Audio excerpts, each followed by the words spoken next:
Hey everyone, Alex from MLH here. I know we just lost your fan favorite Rosendo, but he does need a short break after back-to-back workshops. We have another awesome session coming your way. Right now, I have Kieran Hejmati from the R team and a surprise appearance from MLH CEO and co-founder Swift joining us for an AMA.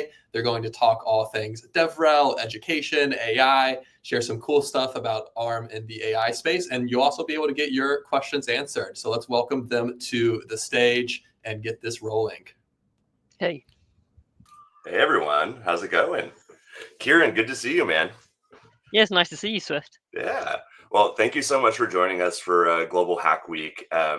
For those of you who are just tuning in, Global Hack Week is a week-long festival all about learning, focused on the latest, greatest technology to set you up with skills so you can go out and hit the ground running in your careers or in your personal projects or wherever technology might take you. Today, we're here to talk about something really important. I was telling Kieran before that I feel like MLH and ARM are kindred spirit companies. They're these organizations that have massive reach and impact that when you're immersed in the ecosystem, you know it and love it.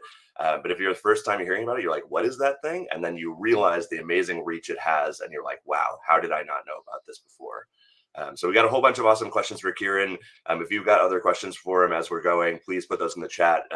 My colleagues Rosendo and Alex are going to be helping to curate all the best ones to ask. But with that, I'm ready to dive in. Kieran, you want to just do a really quick introduction of yourself, where you're from, and then we'll get into some of the content?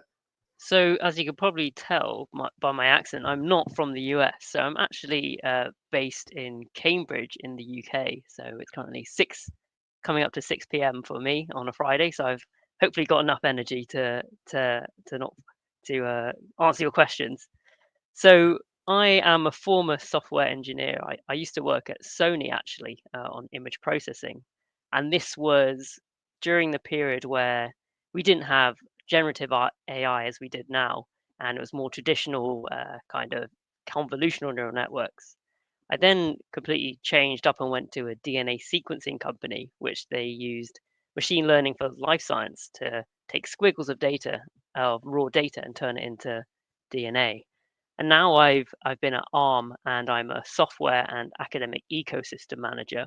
So I work directly with universities and by affiliation students to support software and make sure ARM software is being taught within university and and to help students with events such as hackathons and research enablement. That's amazing. We're going to ask a lot about ARM, but that prompts one of my favorite questions to ask everybody when they come on stream, which is, how did you get into tech and end up as a developer in the first place? Like, can you trace it back to a moment in time? Well, I think to me, growing up, I was always one of those people that liked to know what the latest phones and gadgets were. And this was the kind of era when every year a new phone was coming out that had completely new features and the growth rate was exponential. And I remember thinking, I really want to understand how these things work. They're so complicated. And it was that question that kind of bugged me. So I ended up doing a master's in electronic engineering.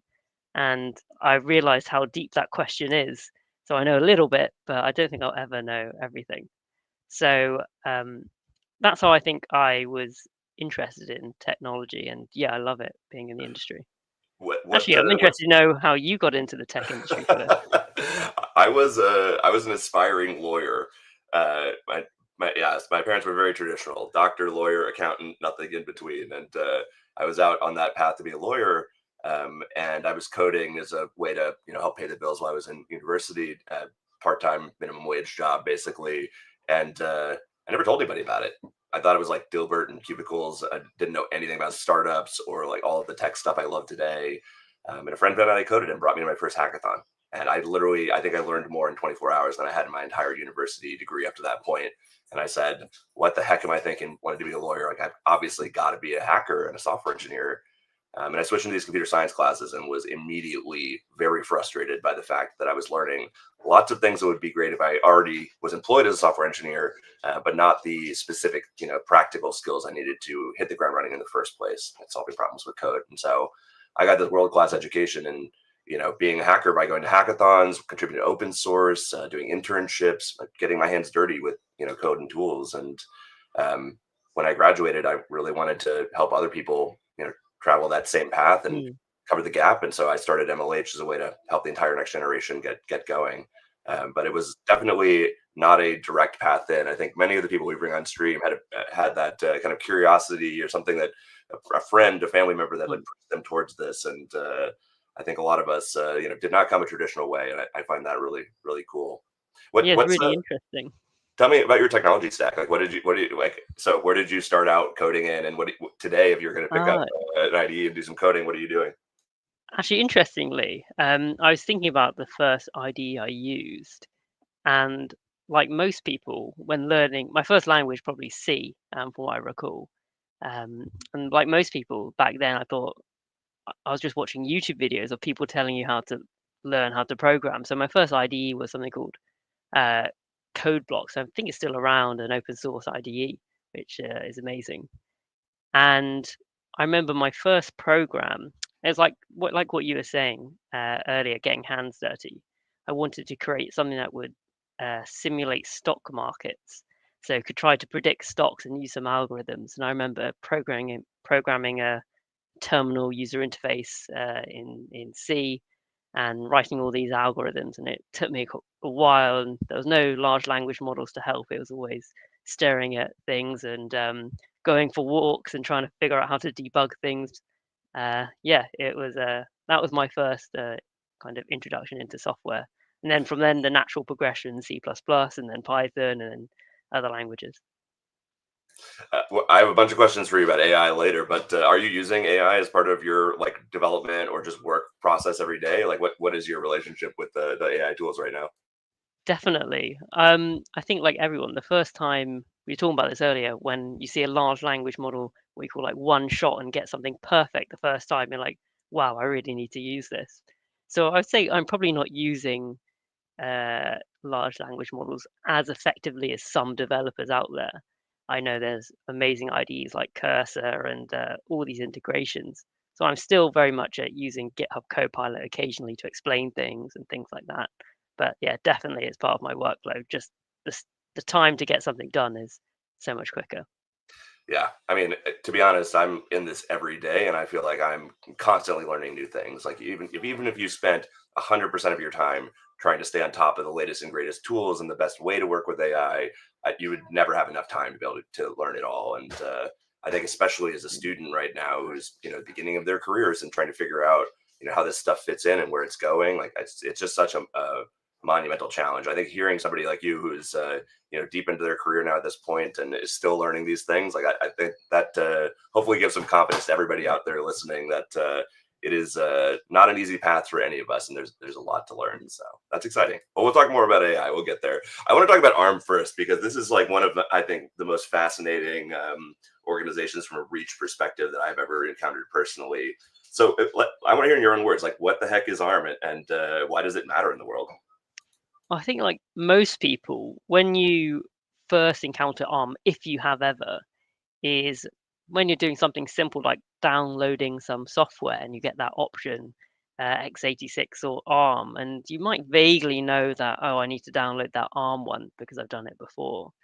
So my first interaction with ARM was actually through writing software, and I'd occasionally see this AArch64 wording. I was like, well, what is that? The architecture.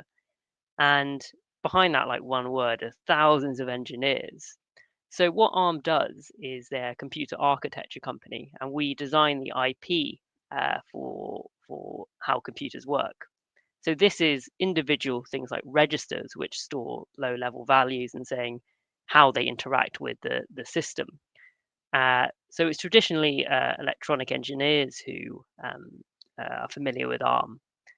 And nowadays, I don't know how many people are on this stream, but if you were to reach out your arms, you probably have an ARM device within arm's reach.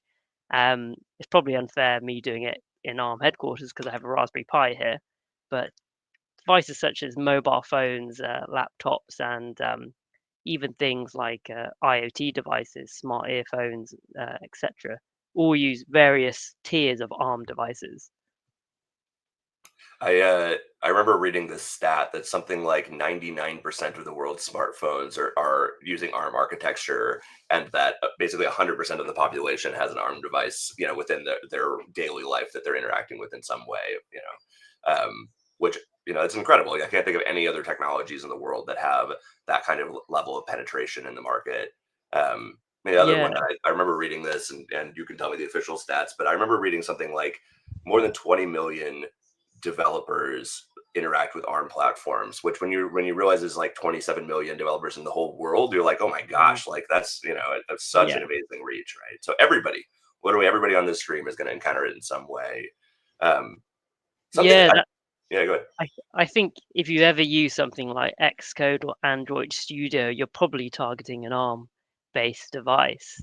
I think I saw a stat recently that we had surpassed 300 billion ARM-based devices. So that's not very good at quick maths, maybe 30 or 40, over 40 devices per person, uh, which is pretty incredible.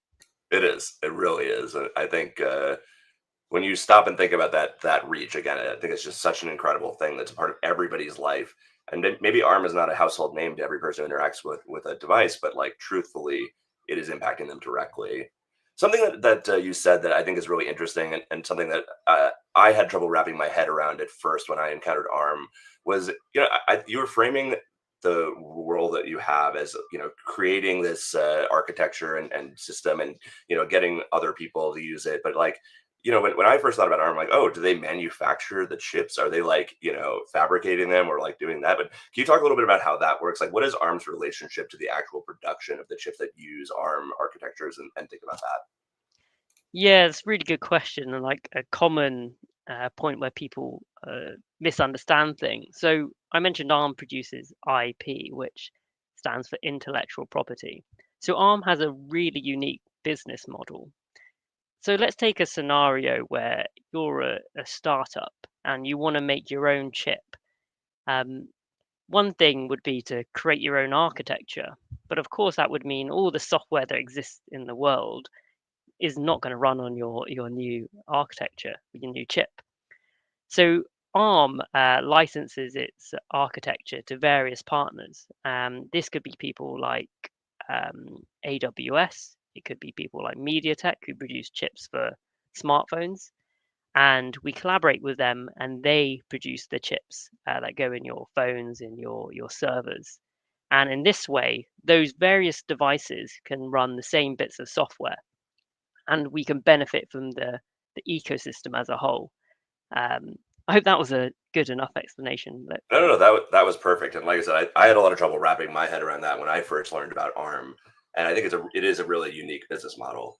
The question that immediately begs for me is, okay, so you could probably count on one or two hands, or maybe like the largest companies that are going to be the ARM customers, right? The people who care about licensing that architecture and like really using it at scale. But they're primarily hardware producers, right? Like they make physical devices, or they design physical devices and then work with other people to produce them. But like we're here talking to a developer audience, so like as a developer, why should I care about ARM, and what does it do for me? That's a really good question. And most people think of ARM and think, yeah, what's it got to do with developers? But of course, once you've produced a bit of IP, you need to support the ecosystem. So to give an example of within this Cambridge office, we have thousands of engineers, and these engineers contribute to things like the Linux kernel. So or Android could run smoothly on ARM. You also contribute to things like compilers, so that all the developers can write in a high level language like C++, and they can compile it with no issues. And ARM enables this through software work. But ARM also contributes to the ecosystem itself. For example, this is the Gen AI week, right? So a lot of people will be using PyTorch. And and ARM has a vested interest to make sure all machine learning runs well on ARM devices. So these popular frameworks that arise, ARM actively contributes and upstreams software to make sure it runs performantly. So that's kind of a flavor of it. But also from the other end, if you're a developer given ARM devices are so pervasive, like I mentioned, 300 billion devices, developers often want to optimize for that platform. And that involves understanding the architecture and developing things such as libraries that run really fast across hardware. So ARM has what we call a kind of a symbiotic relationship, I suppose, with developers. We help them and they help us at the same time. No, that makes a lot of sense. It almost feels like the open source community for people who are looking for an analogy of like how this works, right? Where it's like this idea that of, supporting an ecosystem in public and enabling anybody to be able to use it through democratization of both people power, meaning like the people who would contribute to it and drive it, as well as the technology power of the internet and distribution around those things. And it's like ARM is almost, it's almost like an open source model in some ways. If you like kind of think about it, where it's like, you're creating this standard that the whole industry is building upon and enabling us to do more. To your point, we don't have to rewrite everything that exists in the world for new architectures every day because ARM has such ubiquity. It's pretty cool. For an end user developer, so like, let's think about the audience here in the chat, right? They're just starting their career. They're like, about to go out on the journey that you and I have both been on. Like, how should they be thinking about interacting with ARM? Is it about like, do they need to learn specific things to be successful with it? Is it really just about like understanding that and understanding the value of it? But like, if you're advising, this audience around how they should be thinking about ARM in the context of their career journey, like what would you tell them? That's a really good question. And actually, of course, as we know, within software engineering and developers, there's such a spectrum of what people can do. For example, game developers, they're often seen as like creatives. And if you're targeting ARM or aware of ARM, you'll think of mobile game development and understanding that, for example, on ARM-based mobile phones, the power budget of a CPU can be like 2 watts or something like that, a minuscule amount of power, and designing your assets and things like that to support that. But you also have people like machine learning engineers. And if you want to target your software to run on PyTorch efficiently, it's about understanding what CPU features are available to me to run efficiently, and how can I make sure PyTorch is running effectively on my hardware. So ARM kind of crops up in all these different areas of software engineering in little bits. And actually understanding the platform you're targeting is really important to optimizing performance. There's a class of engineers called performance engineers who go into the low-level microarchitectural features and make sure everything's perfect. So I think for all the kind of students on the call, if you're not aware of ARM already, when you become an engineer or whatever you do, you'll probably interact with ARM, and it can be really beneficial if you do in terms of your software's performance. That's amazing. So I want to transition to talking a little bit about your specific role and journey into ARM in particular. So you gave us a little bit of background on the how you ended up at ARM, but can you talk a little bit about like what actually brought you to ARM specifically? Like what drew you into it as a company? Like how did you end up like thinking that ARM would be a good fit for you in your career? I think in one word, it would be the people. So when I was at university, I went to the university in the UK, and ARM actually sponsored a research center there. So occasionally we get ARM engineers who would come down and give talks, and it was amazing to see how brilliant they were and the technology that they had. So although it might not have been a household name for most people, actually for me, I was always aware of ARM. And I always had it in the back of my mind, oh, it'd be amazing to work for ARM. And at my previous company, I worked a lot with universities, and this job came up working directly with universities and talking about ARM, which was like the perfect mix for me. And I was very lucky, and I ended up at ARM, and so grateful for it, because every day I speak to amazing engineers and see amazing things. That actually is a very natural transition to the other question I had for you about this, which is your title is Software and Academic Ecosystem Manager. What does that actually mean, and what do you like actually do day to day? Yeah, that's a very corporate title, isn't it? It's quite long and verbose. But I'd say my role is to make sure ARM software development is being taught within academia. So this could be through creating things such as courses, um, uh, working to create textbooks with professors, but it's also about supporting software research. So that's through a new initiative we have called Developer Labs, which essentially gives developers the opportunity to work at ARM one day. We provide challenges, and if they submit something that meets a certain criteria, we can internally refer them. So that's one of the initiatives. And also, I work quite closely to produce things like demonstrations, tutorials, and support things just like hackathons. So I think maybe a month ago, I worked at the University of Cambridge for one of their hackathons, judging the competitions, which I always find amazing. That's amazing. How do you think about your role in terms of you actually mentioned two sides of things, right? Like I think when we think about traditional kind of education, like working with professors, getting in curriculum, creating courses, like that feels like one really core part of your job.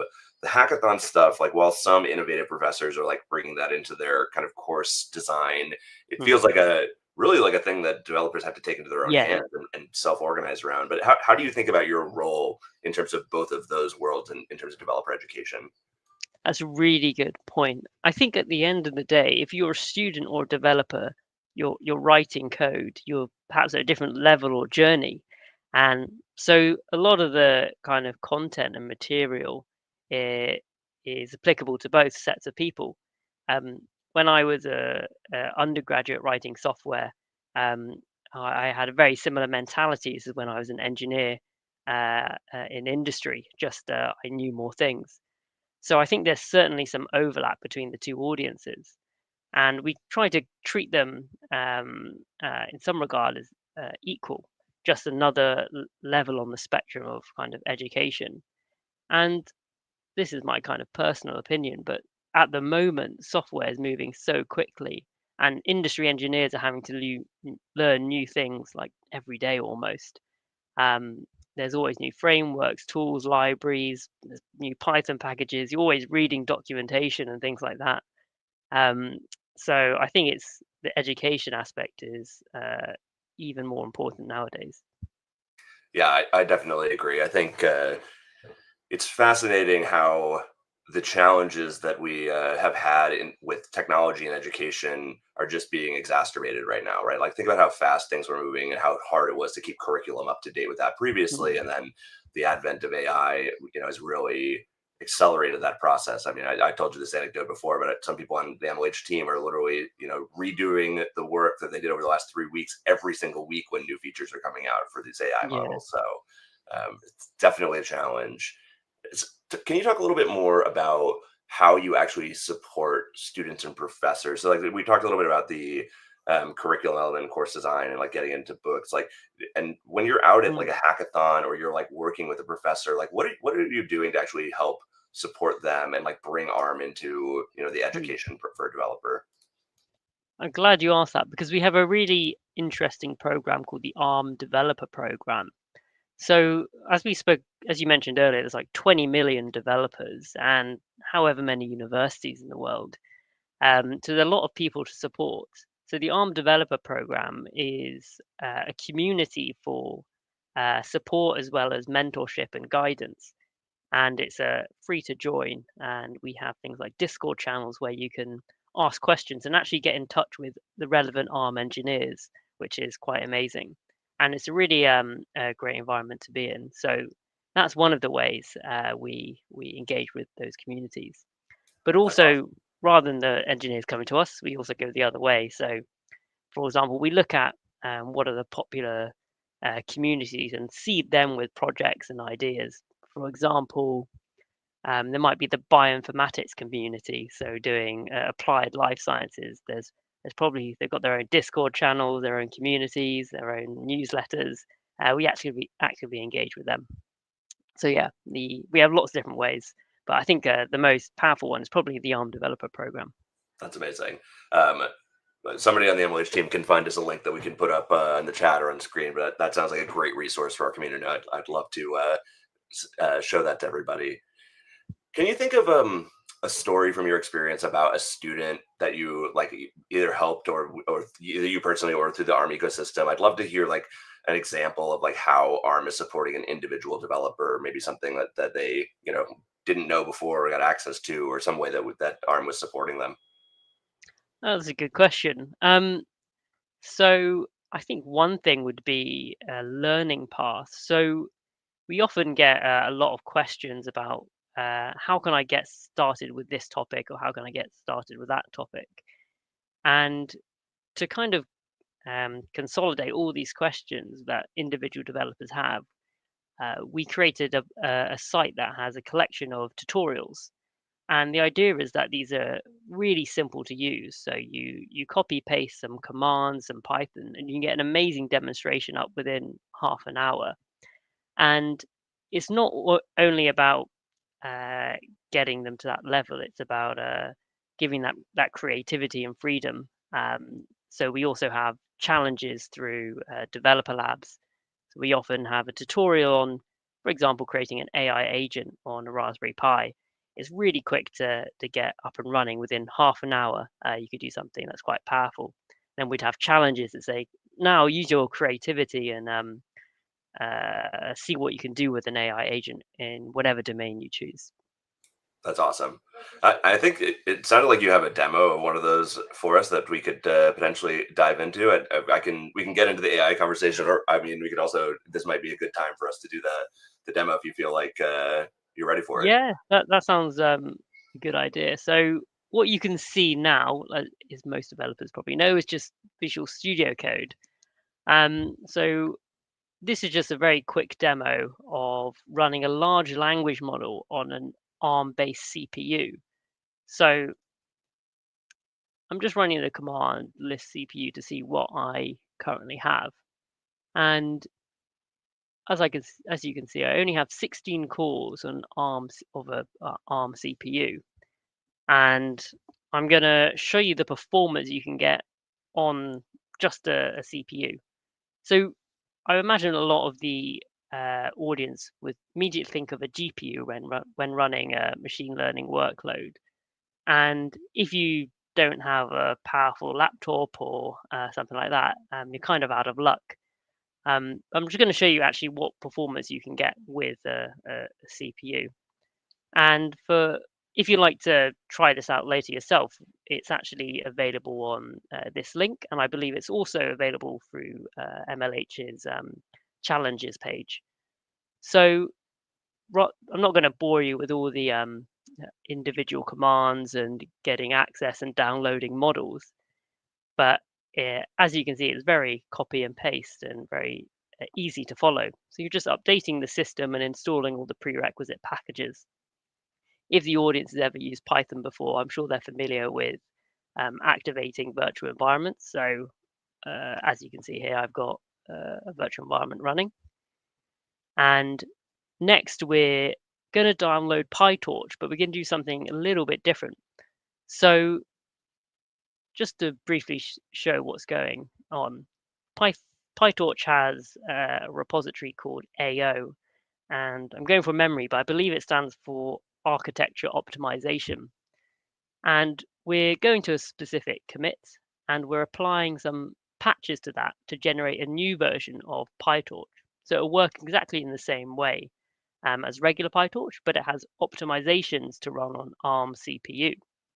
And I was actually discussing with you, Swift, before the call, but this is actually already outdated. And these features have now been upstreamed and integrated into PyTorch mainline, which basically means all these steps here you could replace with pip install PyTorch and a specific version.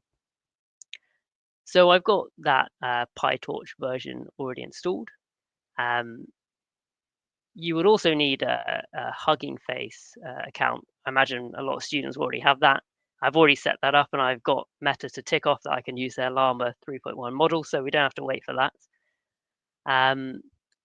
And as an example, let's just run this command first. Am I in the right directory? We'll find out in a second. This is live, so it's not recorded. But we provide simple copy-paste commands which can show the performance. So if you just look at roughly what it's doing, we're linking against a certain C library that we know is slightly more performance, and we're also using OpenMP, which allows for multi-core scaling. So we're going to use all of those 16 cores that we found earlier, and then yeah, it's just a generic PyTorch torch chat application, and we're using Llama 3.1, which is already outdated, right? We have more recent ones. So we're going to find out if I was in the right directory, and I was not. So I think I need to go into Torch chat.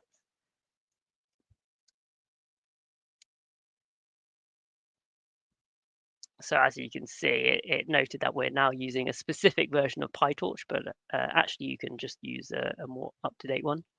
So let's just have yes for a system prompt. So let's say you are an unhelpful agent. Let's do the opposite of what people often say. You are an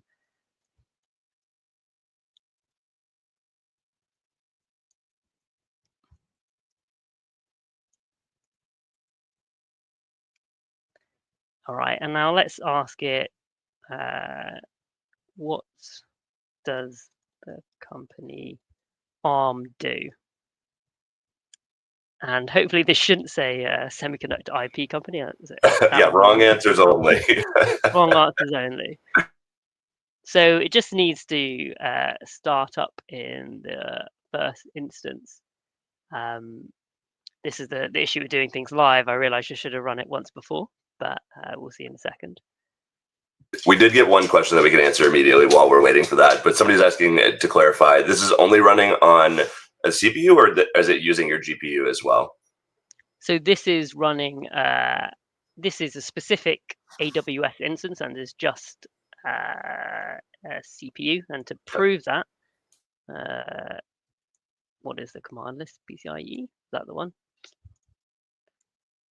Wrong command, but if you look at the back end on the command we used, device is CPU, so we're not passing it any. There's no hidden GPUs secretly running it quickly. And just close that tab. But yeah, we've got our answer. What does ARM do? A law firm in intellectual property, so it was nearly there, but got IP. And we have of course, a small office in rural Nebraska. But the more interesting thing is the actual token speed. So, of course, the first time we run it, we did get 30 seconds time to first token, but the generation speed is 21 tokens per second, which is probably a lot more than I can read per second, or most people can. Let's ask it the same question again. What does the... Hopefully this will run a lot quicker now. Yeah, so now it's admitted it doesn't even know. Design spaceships for alien. Yeah, and you can see, yeah, it's really fast token generation. But actually, I'd be really interested if someone tries it on the latest PyTorch and sees what the speed is, because with all those recent developments ARM has had in PyTorch and all those upstream, I'm sure it's a lot faster. So I'll quickly go over some of the next steps, and so we've shown that we can run it just on CPU, and we won't go over all the installing the specific packages, but let's just run a basic Streamlit application as a front end. So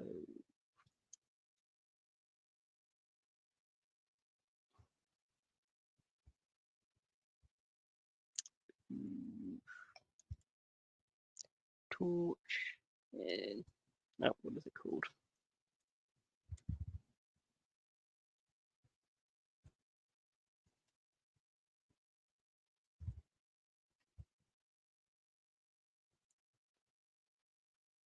So I'm in the virtual environment, and I did create a handy script to run it. Where am I?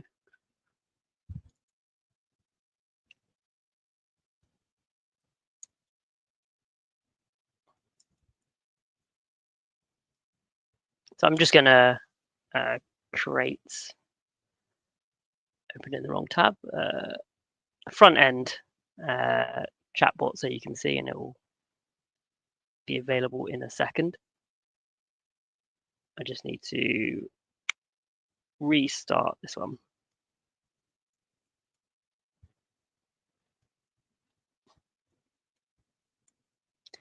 So this is actually one of the challenges you can do as part of MLH. So there is a link for that.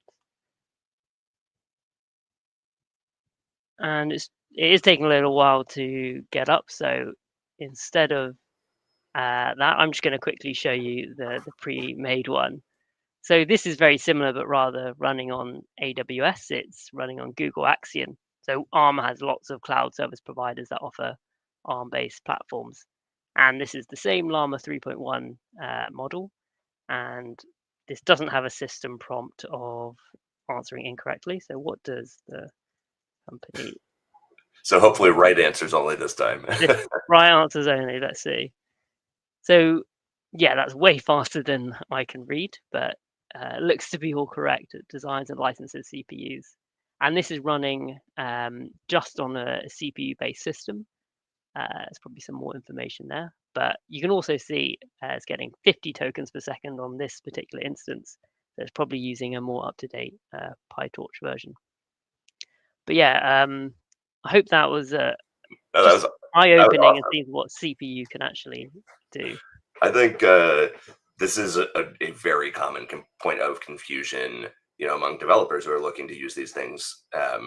Like right now, I think the way that we talk about GPUs and the shortages and how important it is for cloud providers to be able to have like large GPU farms to be able to support this stuff, they stop and just assume that they themselves need GPUs to do this. But I think seeing something like that, which has honestly really good performance for being just CPU bound and during just like a demo like this, that's awesome. So I hope that other people this will convince some people that you don't actually need a GPU to be able to prototype and use these things. There's actually really cool stuff you can do just with CPUs. Maybe I could just talk about some of the use cases for hackathons. So there's a lot of scenarios when you might want to use CPU. So for example, if you have a smartphone and you want to run a large language model, but because smartphones do so much computation, let's say you want to have a machine learning model whilst playing a game. So, oh yeah, I could just use the GPU on the phone potentially, or the NPU. But what happens when you're running a game? That GPU is busy. So you have to have other bits of IP to run it on. Another application could be, let's say you're creating a robotic system, and the most important thing is time to first token. You can't go and send an API request up to the cloud and then have the GPU spin something up. You might need to run it locally, and that's where CPU could be a good alternative. So those kind of projects you might be working on, you might consider CPU. That's awesome. And I'm sure that using ARM architecture in general gives you access to a whole bunch of other software and tools that you would need in addition to being able to run all your AI stuff. So double reason to be able to do that. I think one of the most common places that I actually encounter a preference for ARM-based platforms at hackathons is specifically around hardware projects. I can think of a few examples in recent memory, honestly, from this past semester where I was out at events and people were specifically looking for devices like Raspberry Pis that had ARM architecture on them already because of the compatibility with some of the tools that they were using. I don't know if I saw anybody running models locally on those yet, but it might have been just a little too early in the journey that everybody's been on to get those devices, to get those models to run on smaller and smaller devices. So I'm sure we'll see that coming imminently. Yeah, and universities love it because it's just so affordable. They can give so many students one of them. Even I've got one on my desk. Yeah, absolutely.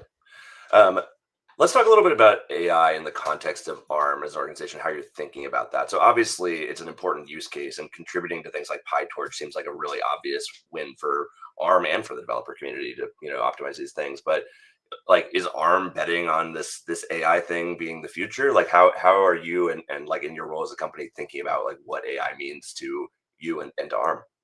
That's a really good question. Um, so ARM has its kind of AI strategy document, and it's a very lengthy document, but AI and Gen AI is extremely important to ARM, just because it's also extremely important to developers. And given ARM is what we call like pervasive, it's seen across different platforms from IoT, small Raspberry Pis, in-ear earphones, microcontrollers, all the way up to servers. Um, the frameworks and the software stacks for each of those could look quite different. And especially over the past, let's say, 5 years, so many new frameworks have risen. We have like Llama.cpp, the CPP, C++ based framework and runtime. And we need to make sure that whatever models and frameworks developers choose, it needs to run performantly on ARM. So it's not just contributing to PyTorch, it's contributing to all these frameworks and enabling developers to have their models run performantly. And also on the non-traditional Gen AI workloads, like traditional machine learning, uh, frameworks like OpenCV, which is for computer vision, contributing to those. And along with that, we want to make sure it's easy for developers to actually deploy models. So we're engaging with communities such as Hugging Face, where we provide models that have been validated to work on ARM platforms, and also working directly with AI companies. For example, we worked with a company to produce a language model, a small language model that could output audio that used Clyde. So directly engaging with players at times. That's awesome. Um, is there anything in particular at ARM that has you like the most excited right now about the future for you and the company?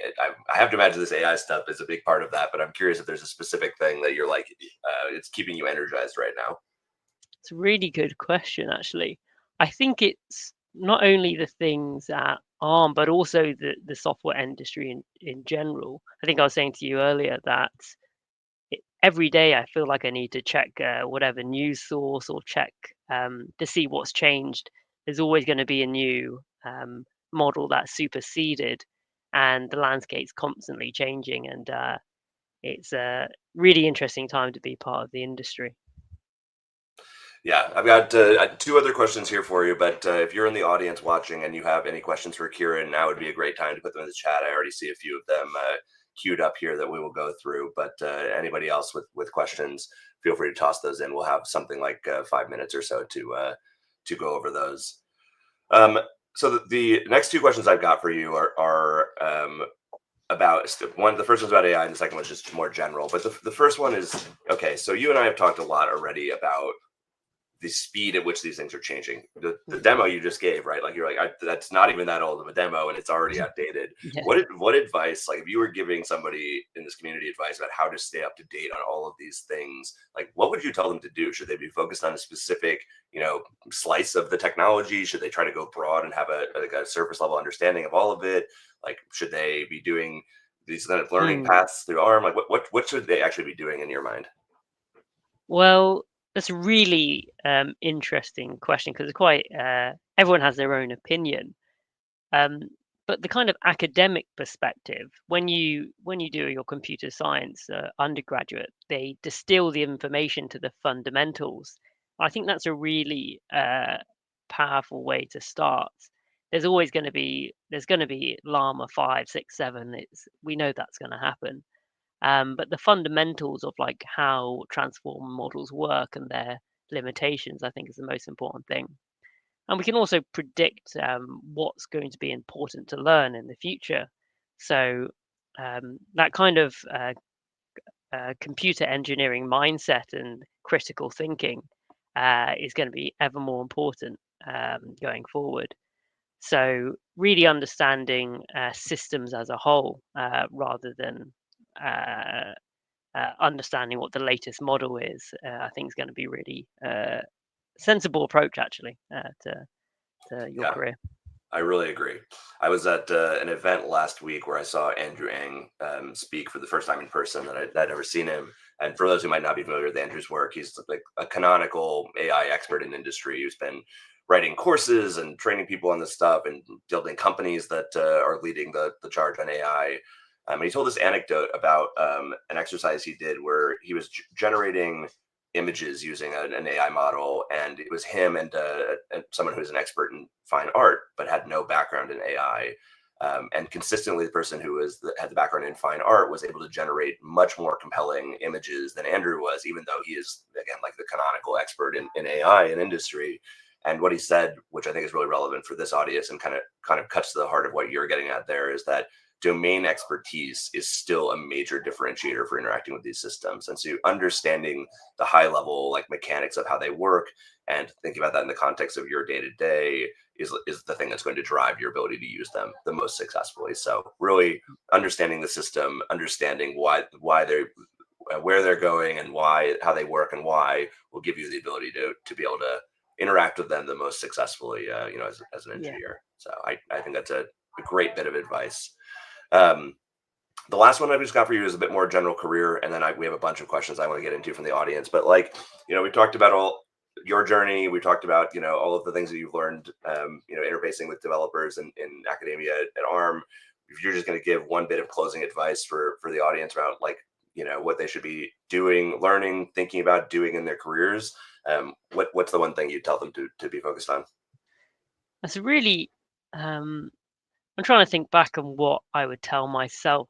I think the first thing is to not be intimidated, actually, because software engineering, there's so many areas you can go in, and you're going to encounter these experts in the field. You're going to see principal engineers, senior principal engineers, and you're going to encounter challenges and things that you think are really hard, and you're going to think you're out of your depth. But everyone kind of was in your position at one time. So I think actually just being not being intimidated and being ambitious is one thing I'd give to myself, actually. The imposter syndrome is real. I'm Yeah. dealing with it, still 15, 17 years into my career at this point. So I think that's very true, right?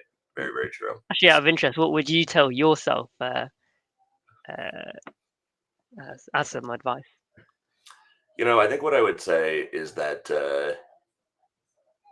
early on, for me, it was way more important to be just focused on learning new things and finding the ones that really interested me in my career and challenged me in new ways. I think if I was trying to focus on getting ahead of the curve rather than focusing on just exploring the things that interest me, I think I would have ended up in a very different career path, going down a rabbit hole of, frankly, technology that's basically not even relevant anymore today, right? Like, for context, when I first started my career, I was a PHP developer, and PHP certainly still powers a huge chunk of the internet. Like, I definitely don't want to downplay that, and nor do I want to downplay it as a language. But if I would have been really focused on continuing to deepen my expertise in that ecosystem rather than exploring new technologies as they came out, I would certainly not have had many of the opportunities that I had today as a result of that. Too early, premature optimization is maybe what I would call that. So, like, for me, classic computer science challenge: explore, exploit. Right? Like, are you in a phase where you're doing exploration, or are you in a phase where you are doing exploitation of the things that are advantageous to you? And I think at the beginning of my career, I didn't necessarily understand that in the way that it was relevant to me as an individual. But I'd say I was very certainly in an exploration phase, and I would have encouraged even more than that than I already did if I was giving myself some retroactive advice. Yeah. And to add to that, I think also going with your kind of gut instinct sometimes is quite important, because you come to that dilemma, like, should I continue learning this language, this domain, or should I try this new thing out that interests me a little bit just to see where it goes? So just following your gut is quite important, I think, as well. Yeah, very much so. I do want to try to get a couple of questions in from our audience. The first one I saw was somebody you'd mentioned NPUs as part of one of your responses, and we heard GPUs, CPUs. Can you just give a quick breakdown of what the differences between those things are, just at a high level, for the audience who might not know? Yeah, so we have things like NPUs. You may have heard TPUs, which is tensor processing units, and GPUs, and they all have their place. They're all essentially accelerators, where rather than keeping the CPU busy and doing a certain job, you offload it to something else. And for example, an NPU would only work on certain precision. When we say precision, that's a number of bits. So perhaps your NPU can only work on 8-bit integers, whereas your GPU might be able to work on anything from 4-bit all the way up to 64-bit floating point. So some models won't benefit from running on an NPU. As a kind of fictional example, audio processing, I believe that benefits quite a lot from having more bits. So running a model or quantizing it to run on an NPU might not be beneficial. And uh, the complexity arises when you find that some instruction or operations can't run on NPUs, have to be offloaded back to the CPU, and all that rendezvousing and things is quite complicated. So ARM has both NPUs. These are primarily to run on microcontrollers, but also to run on smartphones. So ours are branded under Ethos, and those could be quite powerful to enable um, things like earphones to do machine learning on device. So each bit of what we call IP, a GPU, or NPU, or TPU, is often targeting a specific market. But at the end of the day, they're all trying to do matrix multiplication or something very similar. All that linear algebra would really help me right now. Yeah. Another question we got, this is actually a really interesting one, is there seems to be this bifurcation of constraints going on in industry when it comes to hardware. You think about cloud and how much less expensive larger and larger machines are today compared to where they were. And I think you can draw this like curve that basically says that's going to continue in the future, where people will just have access to more and more compute. And this, the flip side, though, I think the kind of advent of IoT and the focus on like every device being a smart device has also pushed things towards smaller systems with less resources rather than more. And the question is about like how those two trends influence ARM's like adoption and strategy and roadmap, and how, and you honestly as well, thinking about that, like power efficiency versus like, okay, we just have, CPUs that are, huge and we can do whatever, tons of cores or whatever it might be, like resource wise. But how are you thinking about those two trends at ARM in terms of like the democratization of access to larger and larger resources, while also this kind of pressure on the device system to get smaller and smaller with less resources, and how does that influence ARM? That's really interesting and a great question, because each kind of bit of IP or product is often having a specific application. As in ARM, we have this term called PPA, which stands for power, performance, and area, and it's the classical three trade-offs you have. I think a nice example of a nice historic example would be smartphones. So the typical way people use smartphones is you quickly scrolling through various applications. And ARM has a system called Big Little. You may have heard things called efficiency cores and power cores.